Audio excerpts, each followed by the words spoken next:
From the moment it's played to the moment it's uploaded to YouTube, what determines my video's picture quality? And what can I do to keep as close to the original as I can? There are 3 stages: capturing, rendering, and uploading, and the quality drops at each of these stages. I'm going to discuss the first 2 in this video, since we all know that uploading to YouTube ultimately ruins their quality. Firstly, capture. Uncompressed is best, since it records exactly what's on screen and doesn't damage the quality at all. This can be done using a program like Fraps, and it's what I've used to get this 20-second sample for this video. The downside to Uncompressed is that it's massive, 4.5 gigabytes per minute of footage. It's so large and slow to work with that I can't justify capturing in this mode. Instead, I use Shadowplay, which is 15 times smaller and doesn't impact my frame rates in game. But as you can see, this damages the quality of the recording. Whites become greys, and everything else gets brighter than they should be, including the blacks. Fortunately, most of this can be reversed in editing by applying these settings to a clip, which I'll definitely be doing from now on to ensure that my videos cover the full range of colours available to me. But it also loses clarity. These side-by-side comparisons show just how much is lost if you pause a video and look for differences between this and the original footage. There's not a lot that I can do about this. I'm recording at the highest quality available to me, 50 megabits per second. If I had a newer GeForce 900 series of graphics card, then I'd be able to capture at up to 4K resolutions at 140 megabits per second using an improved format, which I suspect would improve things massively. But until I upgrade, I'm stuck with this limitation. So let's move on to the rendering. I use Sony Vegas, and once I'm done editing my videos, I render them using custom settings. I used to use a terrible WMV format, but I upgraded to AVC a while ago, which is an excellent compromise between quality and file size. However, it's not perfect.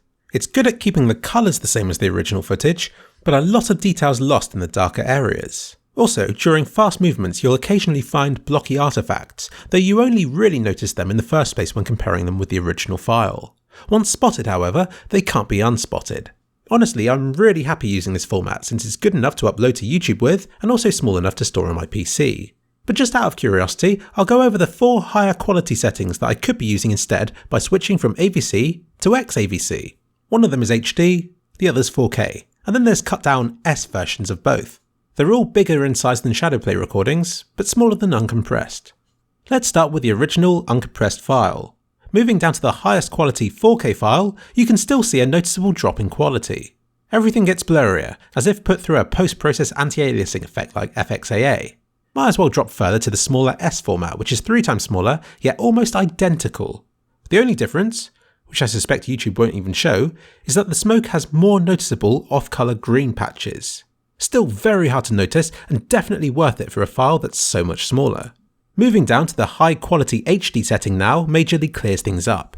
The green smoke artifacts are far less noticeable and everything is much clearer than either of the 4K options. I'd say that this option bridges the gap between Uncompressed and 4K and is the best setting to use to retain the quality of HD resolution videos.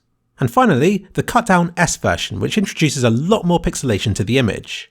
I'd describe this as a blockier version of the Shadowplay footage, but it does at least keep the colours closer to the original and retains a lot more detail where it matters, particularly in darker areas. Sticking with this dark wall shot, moving back up through the qualities again, you can see very minimal changes, though the 4K resolutions are slightly fuzzier. But any of these 4 high quality settings are beautiful when compared with the standard AVC format that I normally render my videos in. But I can't justify the extra file size needed to store such small and insignificant differences. In conclusion, Uncompressed is by far the best. But if you're going to compress your videos, which I suspect you'll have to unless you have unlimited storage space, then you might as well make it a lot smaller to justify the inevitable drop in quality. And although noticeably pixelated, the lowest quality XAVC is still well above what is needed for a video to look good. I have no problem recommending this setting to you, even if it's your intention to re-render it again later on.